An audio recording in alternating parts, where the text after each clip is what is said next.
A cura de mentes perturbadas, por David Wilkerson. Mente perturbada é aquela que sofre de insatisfação contínua, vive tensa, perturbada, inquieta e não se tranquiliza e nem repousa. Se aflige com o futuro e com o passado, assim como com as circunstâncias do presente. Eu estou convencido de que há mais mentes perturbadas na atualidade do que em qualquer geração anterior. Quem vive nas grandes metrópoles vê provas diárias disso. Se você ficar na frente dos teatros de Broadway, em Nova York, e observar os que saem dos shows, dificilmente verá um sorriso no rosto de alguém. São pessoas que pagaram $80 para encontrar alívio temporário de suas cargas, mas saem com uma carga maior do que quando entraram. Aparentemente, muitos dos que amam a Jesus têm tanta perturbação mental quanto os milhões de descrentes. Vejo prova disso em algumas das cartas que o nosso ministério recebe. Multidões de crentes passam a noite em claro, perturbados e com angústia. Vão à igreja na esperança de experimentar algum tipo de alívio de suas cargas, mas assim que acaba o culto, o problema volta. Por que há tanta gente atualmente com problemas mentais? Quero compartilhar com você algumas das razões que eu creio que o Espírito Santo tenha me mostrado. Primeiro, muitas pessoas são perturbadas pela pressão dos tempos. Durante décadas, especialistas seculares têm nos dito que a prosperidade é a resposta para os problemas da humanidade. Uma boa educação, um emprego decente, uma bela casa, dinheiro no banco, todas essas coisas devem supostamente dar dignidade e paz de espírito às pessoas. Se cada um pudesse ter apenas uma fatia do sonho americano, dizem os especialistas, os nossos problemas de crime e drogas seriam resolvidos. Esta teoria declara que as pessoas acabam como alcoólatras e viciados porque nunca tiveram um pouco de amor próprio. A pobreza alejou-os das oportunidades que lhes concederiam um senso de dignidade. Então, agora, se simplesmente lhes concedermos um emprego com salário decente, um bom lugar para viver, com salário todo mês, suas vidas seriam ótimas. Quero responder a esta teoria com uma história pessoal. Anos atrás, Nick Cruz, um cruel líder da gangue Mau Mau, foi levado ao interior para ser analisado por um psiquiatra. Nick era um brigão que vivia como demônio. Todos que o conheciam achavam que era inteiramente incorrigível, sem chance de mudança. Após ficar algumas horas com Nick, o psiquiatra confirmou a avaliação de todos. Disse que Nick era totalmente louco e não havia esperança de reabilitação. A razão apontada era que a educação em meio à pobreza de Nick em Porto Rico o havia privado das oportunidades que outros receberam. A sociedade era culpada por ele ser um monstro. Nick olhou para o psiquiatra e disse: "Cara, você é louco. Adoro dançar, lutar. Diga-me, como sua mãe lhe tratava?" Ele acabou analisando o psiquiatra. Nick estava certo. A pobreza não é a raiz do pecado. Se assim fosse, por que há mais e mais adolescentes se perdendo a drogas pesadas? Esses jovens problemáticos têm tudo o que desejam ao seu alcance. Por que se voltariam para as drogas se já têm a paz de espírito que as coisas materiais supostamente concedem? Por que há um número crescente de médicos, advogados e executivos se tornando alcoólatras? Eles têm empregos bons, salários mensais de 2 dígitos de milhares, muitos automóveis, férias frequentes. Mesmo assim, se voltam cada vez mais ao álcool para amortecer suas mentes perturbadas. Fui ao Wall Street no final do expediente, quando a bolsa de valores fecha. As portas então abrem e fecham, enquanto os corretores saem correndo como o estouro da boiada, procurando o bar mais próximo.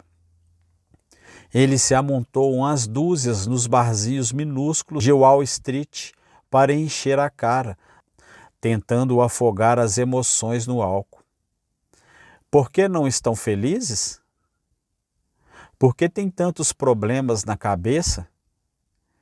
Eles têm tudo o que lhes disseram que precisariam para se sentirem-se realizados. Têm uma renda confortável, possuem casas de férias, fumam charutos de $50, bebem vinho de $300, têm carros caros. Contudo, se embriagam para conseguir aguentar pelo menos até o fim do dia. Por que essas pessoas não desfrutam de uma paz de espírito tranquila, saciada? É porque temem perder tudo. Temem que a economia entre em crise e que, de repente, tudo aquilo que trabalharam para acumular desapareça como fumaça. Jesus previu que nos últimos dias o coração das pessoas seria atormentado pelas crises que ocorreriam no mundo. Haverá angústia entre as nações em perplexidade por causa do bramido do mar e das ondas. Haverá homens que desmaiarão de terror e pela expectativa das coisas que sobrevirão ao mundo, pois os poderes do céu serão abalados. Lucas capítulo 21, versículo 25 e 26. Jesus disse que os acontecimentos que sobrevirão ao mundo serão tão assustadores que as pessoas literalmente cairão mortas por falência cardíaca. Agora mesmo, estamos testemunhando exatamente o que ele previu: o caos mundial, confusão, agitação. As notícias que surgiram no mês passado, dezembro de 1998, por si só já são suficientes para afligir e causar perplexidade até nas mentes mais sólidas. O Japão, a segunda economia mundial, teve uma recessão ainda mais profunda. O segundo maior banco entrou em falência, com débito de $20 milhões. Agora, o governo federal intervém para assumir o banco, mas outros bancos japoneses devem logo entrar em colapso também. Alan Greenspan, presidente do Banco Central americano, afirma que a Bolsa de Valores americana está se comportando exatamente como antes da crise de 1929. Segundo Greenspan, esta especulação feroz que estamos vendo é do mesmo tipo que produziu a Grande Recessão. 5 grandes grupos industriais americanos anunciaram o corte de 50 empregos em apenas 2 semanas. O presidente dos Estados Unidos recebeu pedido de impeachment por parte do Congresso, porém a atitude da maioria dos americanos foi: e daí? Um congressista republicano disse, nestas palavras: vamos esquecer o impeachment. Vamos esquecer essas coisas de moral. Se tirarmos o presidente, vamos perder a prosperidade e acabar em recessão. As suas palavras refletiram a atitude da maioria dos americanos. A moral não é mais importante, pois a única coisa que importa é o dinheiro. O lema que deu emprego ao atual presidente foi: o que conta é a economia, seu bobo. Um respeitável professor de Nova York foi despedido por colocar a Bíblia em cima da mesa, deixando-a à disposição dos alunos. Ele era um dos melhores professores da cidade. A média de sua classe era acima das demais. Se ele tivesse posto uma caixa de preservativo sobre a mesa, nada teria lhe acontecido. Mas ele foi despedido por ter levado a Bíblia à escola. Todas essas coisas são dolorosas e causam perplexidade a qualquer pessoa que ama Jesus. Em verdade, o nosso ministério recebe montes de cartas de crentes de todo o país que se preocupam com a ruína moral da nação. Uma dessas cartas veio de um pastor na faixa dos 90 anos. Ele recorda a imoralidade da década de 20, que trouxe julgamento sobre nosso país através da Grande Depressão Econômica. Ele testemunhou 2 guerras mundiais, viu os transportes mudando de carroça a cavalo, a naves espaciais, viu a comunicação indo de rádio que chiavam à internet. Em resumo, viu tudo. Agora ele escreve que a pecaminosidade que ocorre em nosso país hoje lhe causa mais pesar do que qualquer coisa que já tenha testemunhado. Ele mal consegue absorver, diz, porque está tudo tão rápido e a profundidade da depravação está além da compreensão. No entanto, Jesus traz uma palavra de garantia a despeito de tudo o que vemos ocorrendo.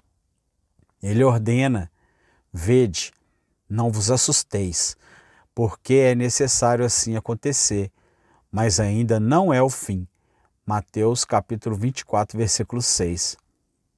Ele está dizendo: não deixe que nenhuma dessas coisas ruins sobre as quais estou lhes prevenindo perturba sua mente.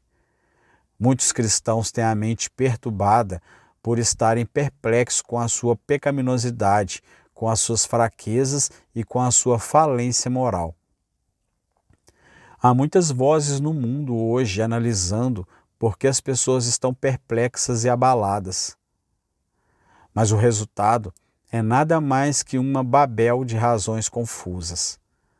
O fato é que nenhuma pessoa que realmente ama Jesus Cristo será abalada pela perda potencial de coisas materiais. Antes, ela será atormentada por problemas na área espiritual. Paulo conhecia a verdadeira causa das nossas perplexidades e das nossas perturbações. Ele aborda o assunto em Romanos capítulo 7.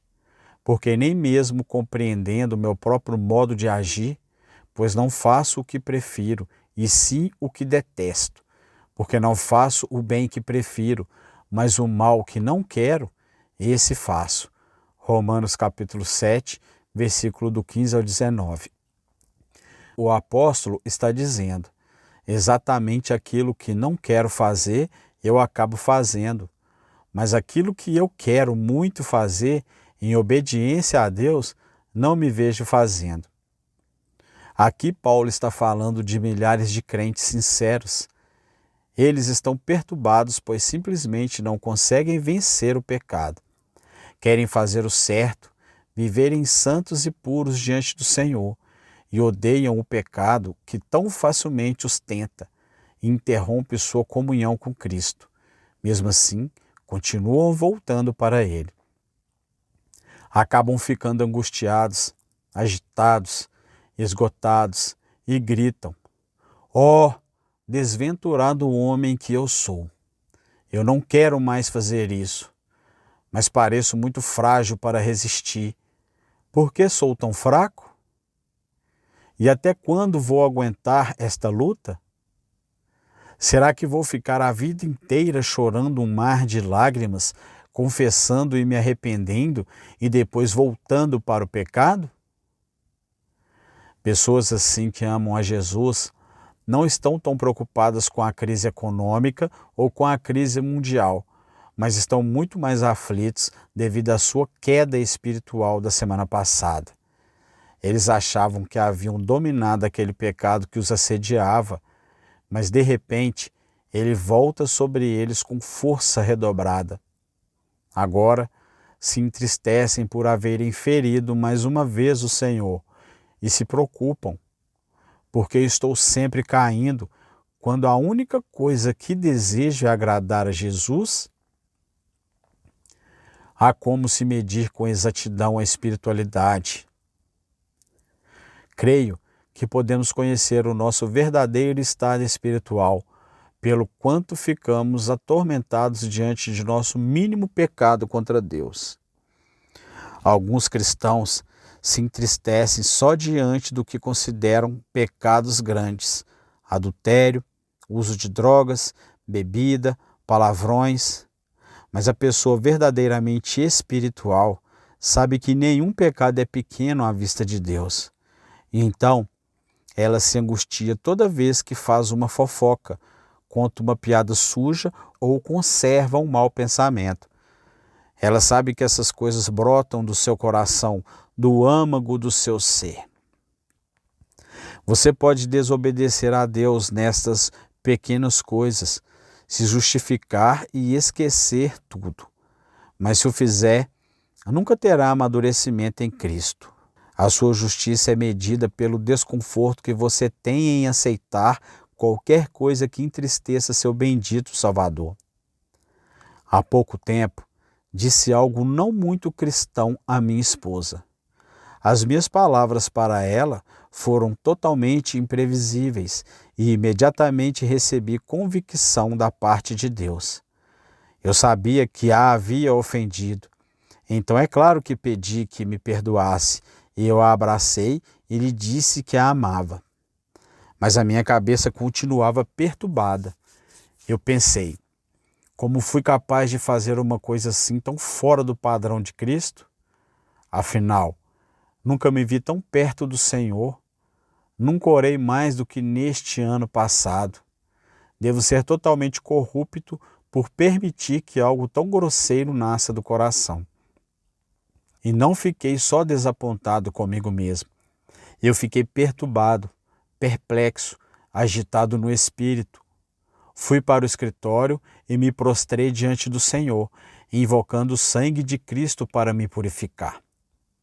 Neste momento, o inimigo cochichou para mim: esse seu pequeno lapso não foi nada demais, é uma coisinha de nada. Mas o Espírito Santo imediatamente se levantou em meu coração para refutar a voz do diabo. Ele me assegurou: David, o próprio fato de estar se lamentando por esse pecado é prova de que estou operando em você. Quanto mais você se ressente diante até das menores transgressões contra o meu amor, mais perto você chega da vitória. Contudo, como continuamos a lutar contra o pecado, as palavras de Paulo para nós em Romanos podem parecer sem sentido. Ele diz: outrora, escravos do pecado, contudo, viestes a obedecer de coração à forma de doutrina a que fostes entregue.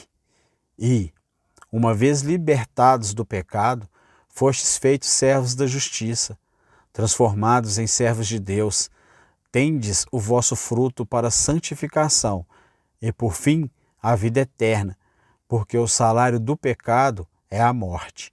Romanos capítulo 6, versículo 17, 18, 22 e 23. Libertados do pecado? Servos da justiça, produzindo fruto santo? Parece brincadeira. Quando lemos isto, temos de admitir com honestidade: não estou morto para o pecado. Não fui verdadeiramente liberto. Ainda permaneço sob o poder enganador de um pecado secreto, e isso me perturba. Se o salário do pecado é a morte, então não me resta esperança. Cá estão duas cartas resumidas, vindas de cristãos sinceros que têm lutado terrivelmente contra um cativeiro abominável. A primeira vem de um jovem. Sou constantemente tentado pelo pecado sexual, e sempre eu cedo. Amo Jesus de todo o coração, mas sinto a presença de Deus sumindo da minha vida. Apesar de amá-lo, continuo voltando à luxúria. Contudo, eu a detesto. Choro como criança na hora que estou participando dela, pedindo que Deus me ajude a não fazer isso, mas continuo fazendo. Confio em Deus para me livrar. Como Paulo diz em Romanos 7, eu amo a Deus de todo o coração. Mesmo assim, sei que estou errado e me sinto fraco para mudar. Às vezes me sinto tudo bem, mas outras vezes sinto que estou sendo peneirado como trigo. Sinto-me como um Judas traindo o meu Senhor. Às vezes acho que o suicídio é a única saída. A segunda carta vem de uma mulher casada, envolvida em adultério com um homem casado.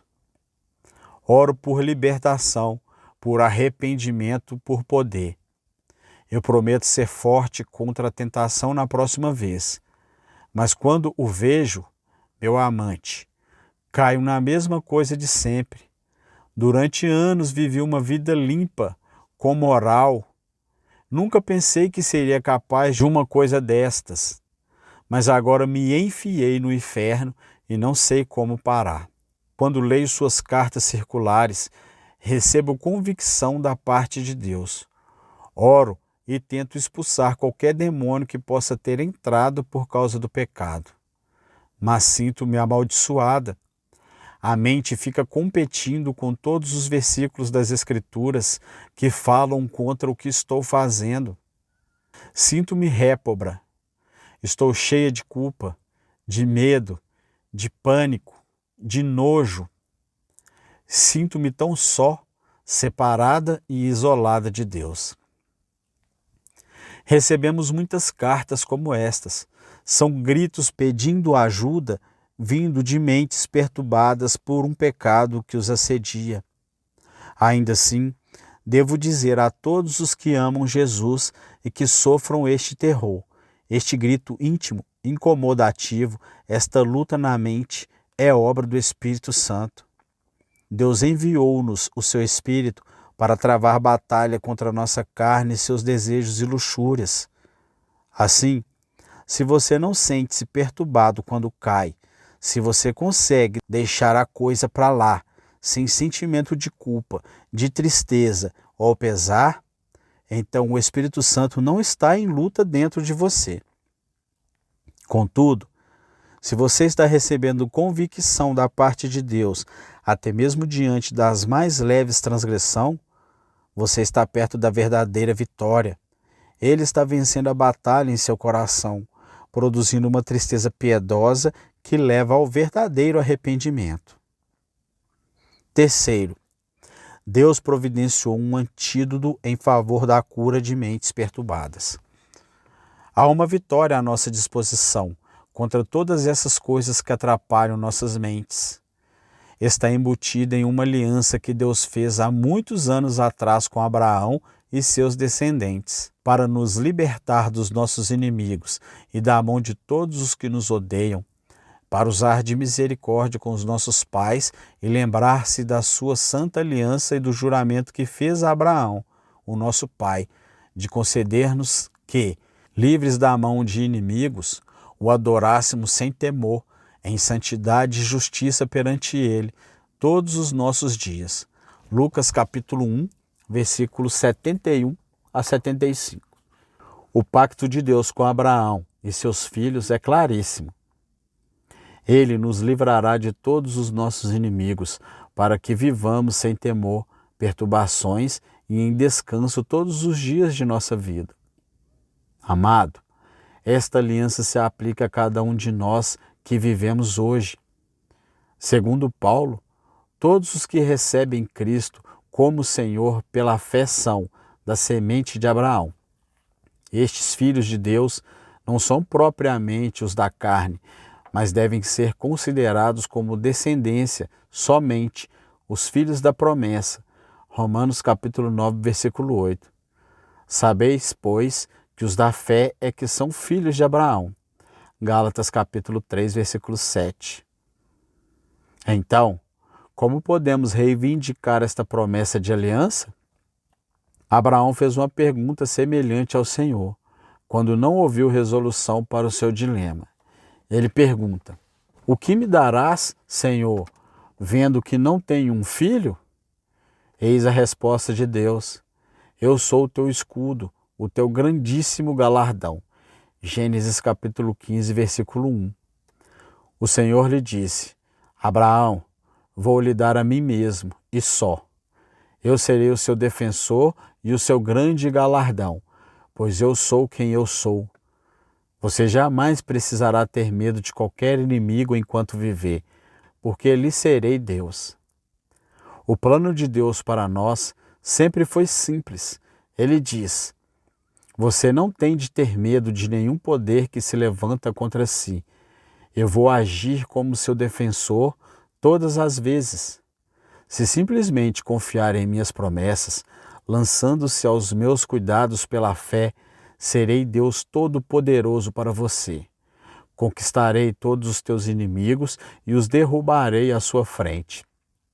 Você será vitorioso, mais do que vencedor, e viverá os seus dias em paz, sem medo.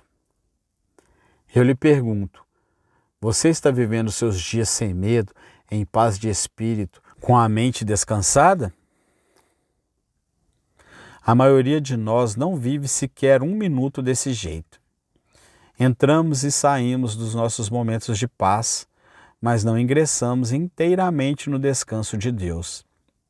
Se você está aturdido, perplexo, aflito quanto a um pecado que lhe assedia, então terá de entender. Deus não está zangado com você. Ele não está querendo lhe disciplinar ou julgar.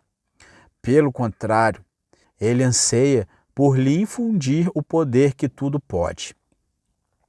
Deus declara basicamente a mesma coisa em todas as suas alianças. Procura um povo que creia que o livrarei dos inimigos. Da aliança que fiz convosco, não vos esquecereis, nem temereis outros deuses. Mas ao Senhor, vosso Deus, temereis, e ele vos livrará das mãos de todos os vossos inimigos. 2 Reis, capítulo 17, versículo 38 e 39. No Velho Testamento, os inimigos eram as nações ímpias, os filisteus, os moabitas, os hititas, os jebuseus, os cananeus. Todos estes poderes do mal procuravam destruir o povo de Deus e levá-lo de volta ao cativeiro. Hoje, os nossos inimigos existem dentro da esfera espiritual. Poderes do demônio, lascívias carnais, maus desejos. E no Novo Testamento, Deus repete a garantia para o povo. Serei Deus para vocês, e vocês serão meu filho, a minha filha. Na verdade, serão meus filhos desde agora e por toda a eternidade. Portanto, lembrem-se da aliança que faço com vocês. Vocês não devem temer nenhum homem e nenhuma força, mas só a mim. Eu os livrarei das mãos dos inimigos, incluindo as pressões do demônio, lascívias que se agarram a vocês, hábitos que os dominam e todo o pecado que lhes assedia. Você pode perguntar, por que então não tenho esta aliança sendo cumprida em mim? E você fica se perguntando por que continua caindo, por que continua a se sentir fraco e sem poder, fazendo exatamente o que detesta fazer. É provavelmente porque não confiou totalmente nas gloriosas promessas de Deus. Deus fez todas essas promessas para Abraão, promessas de ser o seu escudo, seu galardão, derrotar todos os seus inimigos, até realizar milagres para ele, como lhe dar um filho já sendo idoso. Abraão creu nessas promessas e Deus diz que sua fé lhe foi imputada, creditada por justiça. Igualmente, na hora que desistimos de lutar contra os nossos inimigos espirituais em nossa própria força, fixando no coração que tudo aquilo que Deus promete, Ele é competente para realizar e confiando tudo à sua mão, isso será o começo da nossa justiça. Deus nos auxilia nisto, enviando o seu próprio Espírito para fazer residência em nossos corações.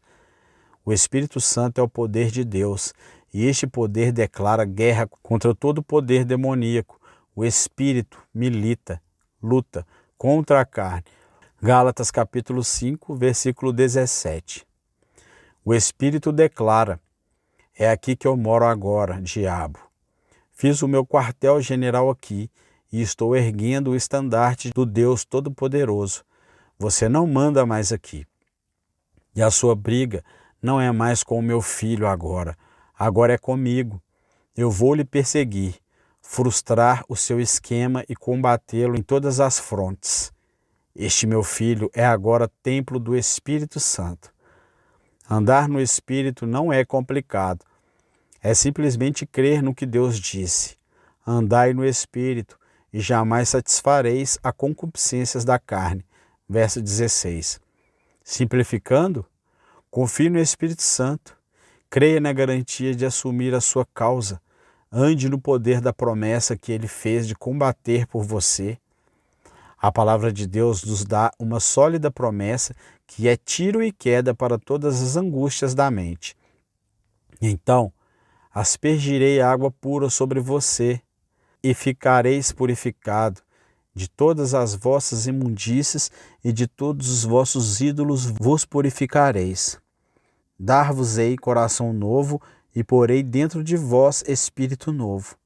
Tirarei de vós o coração de pedra e vos darei coração de carne. Porei dentro de vós o meu espírito e farei que andeis nos meus estatutos, guardeis os meus juízos e os observeis. Ezequias capítulo 36, versículo do 25 ao 26. Você vê o que Deus está dizendo? O seu Espírito realiza toda a obra em você. Ele vai lhe purificar e dar um coração novo. Ele vai levá-lo à obediência e a praticar o que é certo. O seu papel é crer que ele manterá sua palavra com fé inabalável. Então, você vai confiar os seus problemas, o seu futuro, a sua vida e os seus pecados às mãos do Deus Todo-Poderoso?